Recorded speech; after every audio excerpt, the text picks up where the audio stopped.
Good morning and welcome to the Collapse Experiment, where I drink my coffee and cover the news of the day. Gold is over $2,000 an ounce. When speaking about gold, if there is a hike in gold, it's usually a result of the devaluation of the dollar. Having said that, it's very obvious with inflation that we're going to see a hike in a lot of things. I'm surprised silver is not higher than it is. It's about $25 an ounce. But gold, gold breaking the $2,000 an ounce mark. That's never happened before. I was watching a video last night from 2006. One of Mike Rupert's last lectures in the United States that he did, and he was talking about gold breaking the $600 an ounce mark. This is 16 years ago. Really not that long ago. Bush was still in office. Nobody had heard of this Obama guy.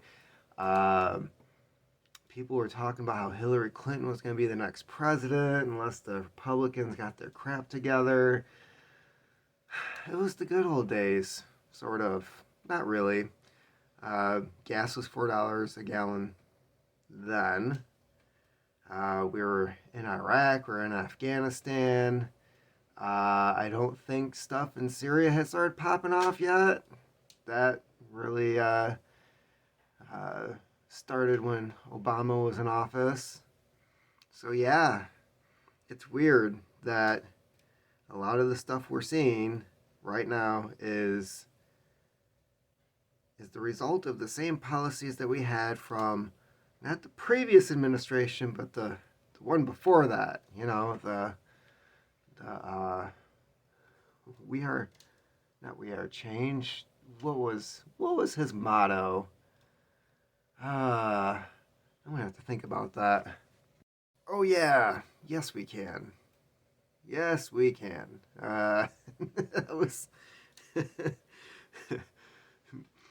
Can we make gas prices higher? Yes, we can. Can we make health insurance more expensive? Yes, we can.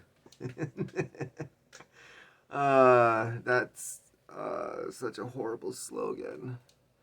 But anyways, yeah. So gold at $2,000 an ounce. Yeah. What else is going on? So New York has completely dropped the vaccine passport, the mandate, the jab requirement to live your life as a free human being.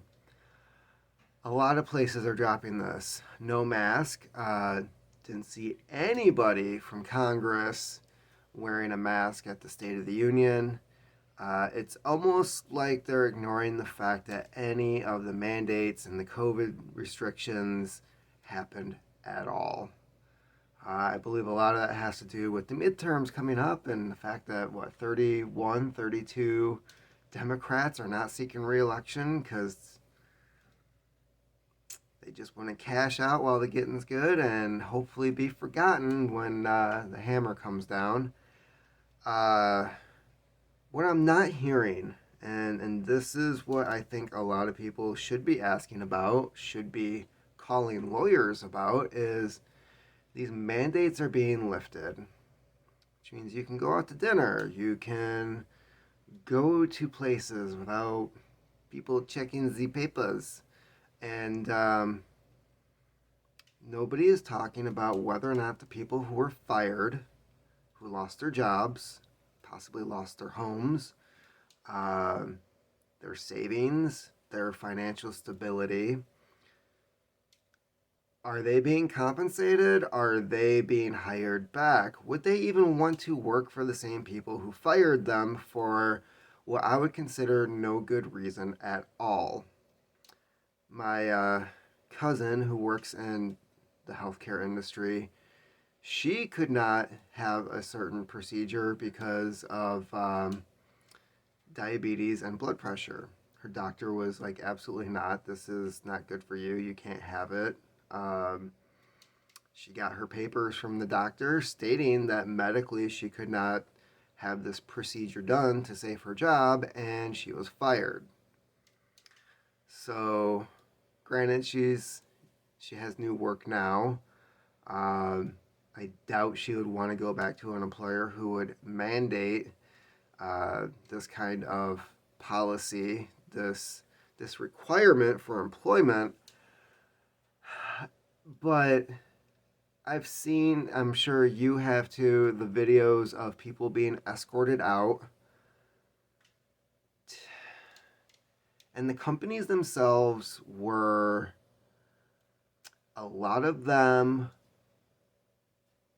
were just completely horrible people committing a horrible act. That's really the only way I can put it. Because these people would show up for work and they would say, oh, well, did you have this done? And they said, no, well, you no longer work here. And then they would say, well, I haven't been told that I'm fired. Well, you need to leave. Am I fired? Otherwise, I'm here for work.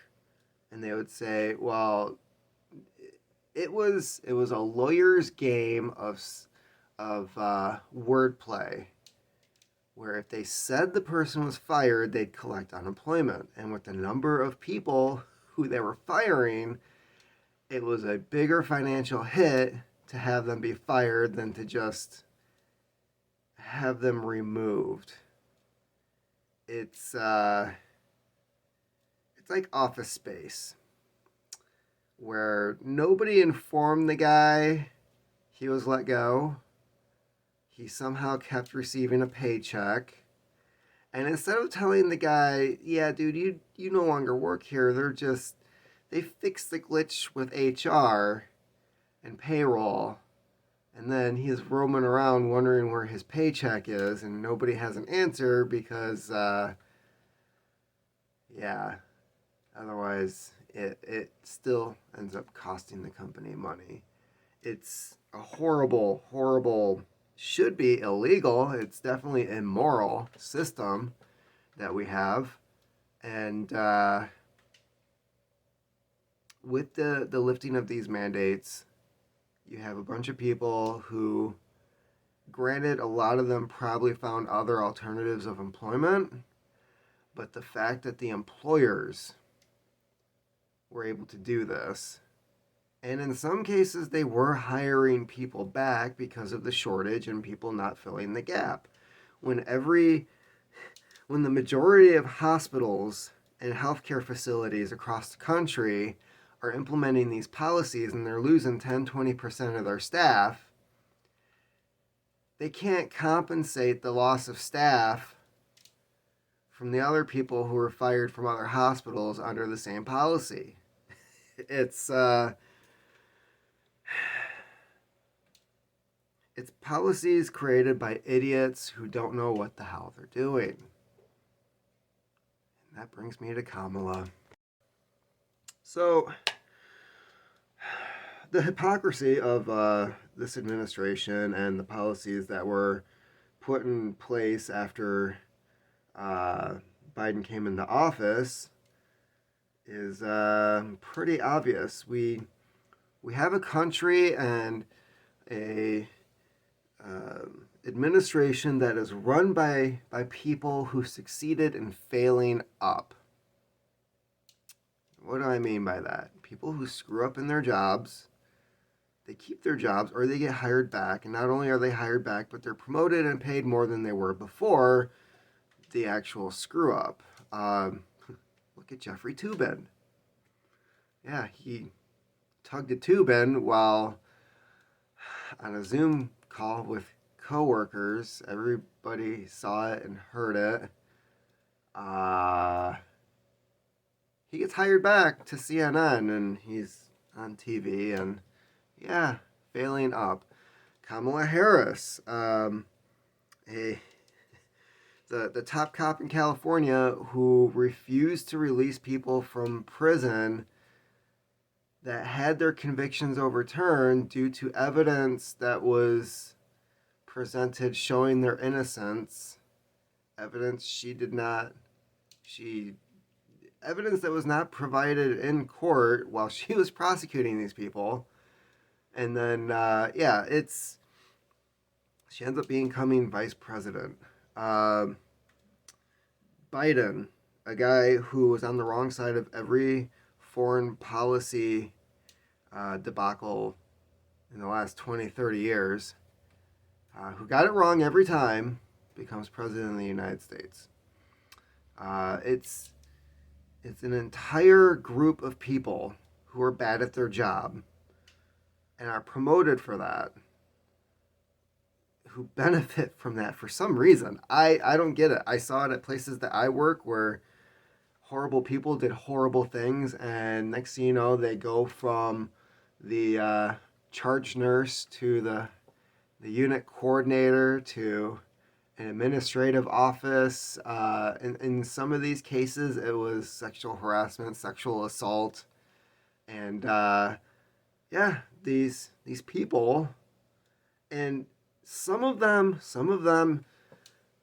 not only are they horrible people, but they're really smart at how horrible they are. In one case, this guy, he held certain qualifications and certain positions so that the hospital could not get rid of him, because if they did, they would lose certain status, like level 1 trauma care, getting grants from places like FEMA.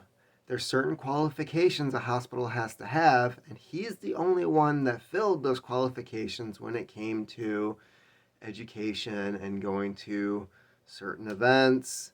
Therefore, he'd do something at work, HR would sit down with him. He'd have some form of punishment, but it was never the loss of a paycheck. It was more of like, you're not allowed to be around these people, and a few weeks later, he's right back doing the same thing that he was doing. Oh, a few months later, he's got a better position and a better paycheck.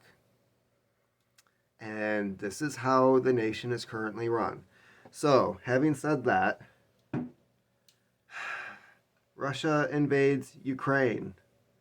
And who do we send to Europe to rally our allies in figuring out how to counter and combat this situation?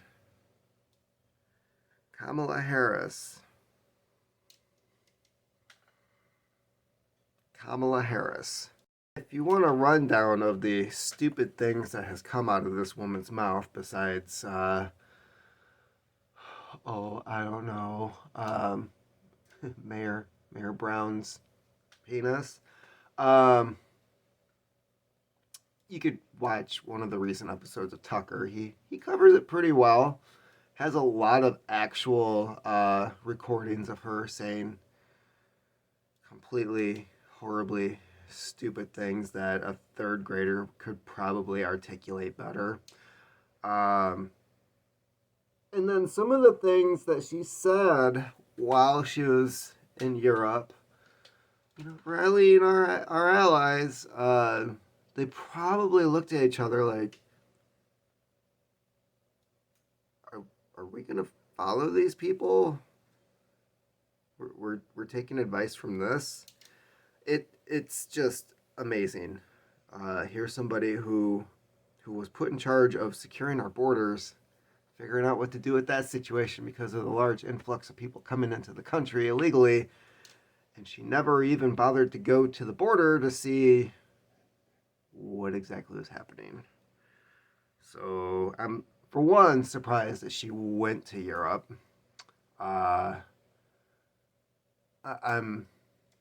I'm shocked that she didn't try to just do like a Zoom call or something.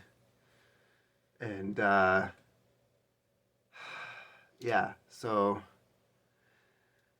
I should not be surprised at all as to how all of this Ukraine stuff is turning out, because this is the quality of people that we're relying on to figure this stuff out. So keep in mind that there's certain there's a couple bits of information that I learned recently over the weekend that wasn't really shared in the media, even in the independent media, for the most part.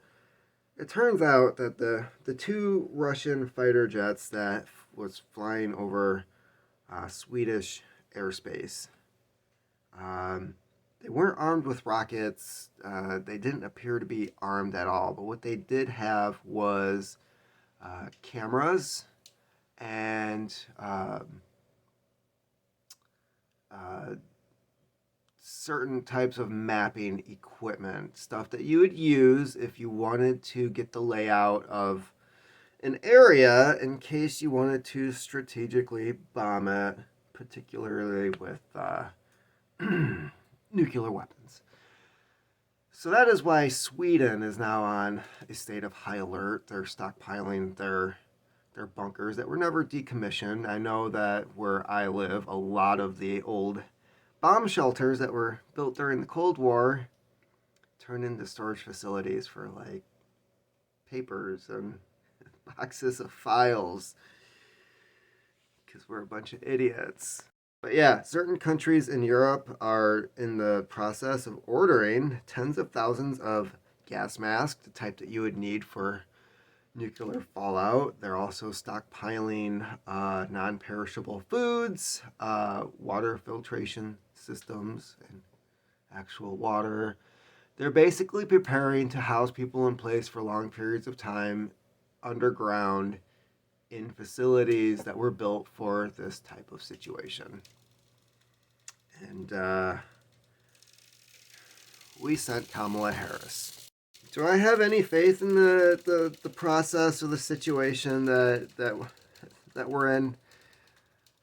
Absolutely not. I have to trust Putin more not to push the button than our current leaders accomplishing anything at this point. I have to trust Putin. As an American, I have to trust Putin to do the right thing because of the level of incompetence we have in this country right now. And that's pretty fucking scary. I'm also looking at the leaders of Europe and NATO outside of the U.S. to see what exactly they're doing. You have, and I'm really not happy with that either, because you have Macron trying to scare the shit out of people by saying to the masses after a 2-hour phone call with Putin that we should prepare for the worst. Germany is supplying weapons to Ukraine. Therefore, Russia could easily state that they're now engaged in the war and that they're an enemy of Russia. There's speculation they might invade Moldova. Hungary is now supplying weapons and refuge to Ukrainians. Poland is engaging with taking refugees from Ukraine and also supplying the Ukrainian military. Not really seeing a way out of this. I'm going to end it with this. If this is the best, if this is the best of the best, the highest quality that we can present to the world when it comes to situations of the uttermost importance, we have absolutely no reason to think, for one, that we are the leader of nations. We can't pretend that we're top dog anymore. We've definitely had a policy of fake it till you make it, and they're faking. They're not making it at all. Biden's refusing to do the right thing when it comes to domestic policies. He's failing at international policies. Economics, he really sucks balls. And you think $4 a gallon is bad, wait until, I think by the time, we're not even in spring yet. I think by mid-spring, before summer, we're probably going to see 5 plus. By summer, if things keep going the way that they're going and he still refuses to use the resources we have available, we're only 4.7% of the world population, but he acts like we are solely on our own destroying the planet somehow and ignoring the policies of India and China. He's not putting any pressure on them to try to do the right thing. Oh no, that's all on us because we are going to fix it all on our own. We're not even the main polluters of the ocean. And yeah, but we ban plastic straws. That's about it. If you want to do better in this world, fail up and fake it till you make it. Keep on typing.